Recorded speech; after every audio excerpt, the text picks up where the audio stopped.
fortunate you think it'll be a game on Saturday with Coach Beamer and being his final game? And have you played in a game contest like that where the other side was amped up for some particular reason? Well, I mean, for that side of the football team, they're going to be very amped up. To send Coach out with a victory, that'll be special to him. And, you know, just always watching Lane Stadium. It's going to be a packed house. So I'm pretty sure some former players are going to come back to support him. And it's going to be an exciting game, you know. And this is what you live for college football for one of these Saturdays. So this is what you live for. Does that add anything extra to it being the game that could clinch the Coastal?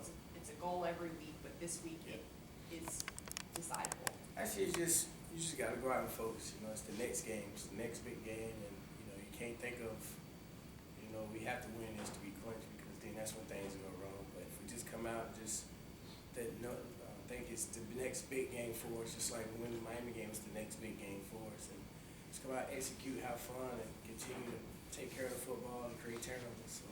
Has Max started yelling anything at y'all this week? It was Duke week, and then it was History week. Not yet. He said he's going to start tomorrow, and I'm excited to hear what he got to say because he's a funny guy. He come up with some creative stuff.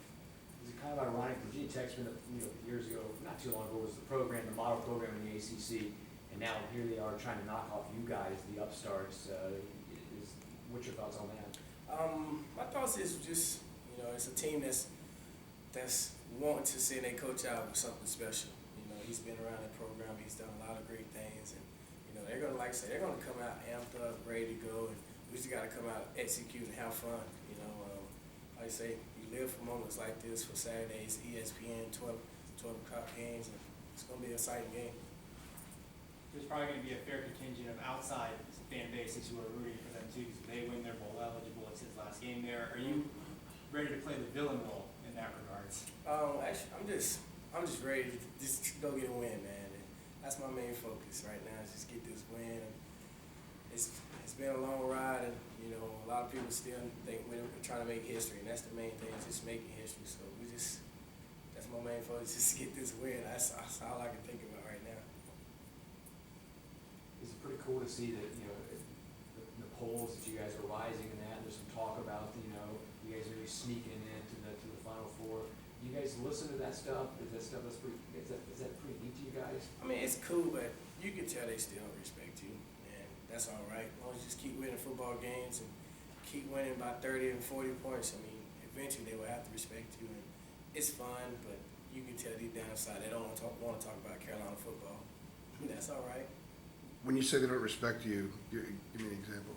I mean, it's just, you know, a lot of people saying, oh, we still shouldn't be in the top polls, or we haven't played nobody. I mean, we can't control our schedule. We don't create it.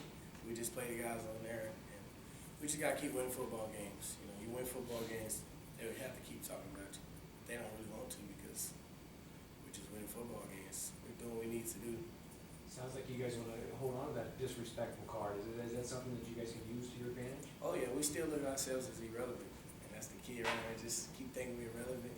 Just keep coming out to practice, preparation, working hard, and striving to be ACC coastal champs and going to the ACC championship, trying to be ACC champs. With stuff still in front of you at this point, do you kind of like being disrespected right now? Yes, yeah, we do, because I mean that just makes us even more hungrier and put more of a chip on our So shoulder. if South Carolina keeps losing, then you guys will still be disrespected. You got to see it that way. Yeah, but that's Kind of a weird way yeah, of looking at it. It is, you know, and that's the thing. You know, nobody wants to talk about our football program around here. Everybody hates UNC. That's what we like about it, you know. At the same time, did you kind of notice some of the other things that happened this weekend? Like the Pac-12 had their top teams lost, and things will have to fall into place for you guys in order to make that climb. Well, actually, And some other stuff started happening this weekend. I didn't really watch too much of football. You know, I just won the game and hung out with my family. I don't really try to get into like who's losing and that. I leave that to Switzer. He'll like put it in the group chat, say, "Oh, these guys lost, so maybe we can move up." You know, and that's what Switzer does, and it's funny to me. But I tell you guys, man, just can't get complacent, man. Just keep winning football games and keep preparing to go out with a bang. You get to see Tech at all play Georgia Tech last week, or any other games this year? Actually, I watch every Thursday night. I get home, I feed my dog, we have a little playtime, and we get to watch football together. And you know, she watched it, I watched it. she was excited, I was excited, you know, and it's fun. It was fun to see them get a victory, and you know, my best friend plays there. His name is Kevin Asante. We went to high school together, and you know, he texts me and say, "You ready to get whooped?" And I'll laugh, and he even laughed too. So I'm excited for this. Do you have a friend on every team you play? Because it always seems like we're talking about Carlos or Anthony. Do you have friends that play for every opponent? Oh yeah, you know, you just more. You've been playing guys from how long. You know, I feel like I'm 30. You know, 5 years here. But you know, you just meet a lot of people, and you continue to stay in touch with them. You know, and just to show them the character of who you are. How many were Mallard Creek guys? For How many were just a lot of the guys you talk about seemingly every week? Are a lot of them Mallard Creek guys? Yeah, there's a lot. I have one coming up next week. We'll play state. Jalen Samuels and two, and Vernon Greer. There's a lot of us. That's one of the impressive things I like to.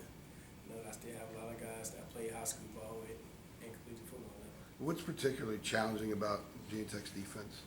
Those guys are competitive. They hustle and they rally to the football. And you know, that's always been a great defense. You know, you can't look over them and because they're ready. And he's gonna have them ready to go get in this game for Frank Beamer.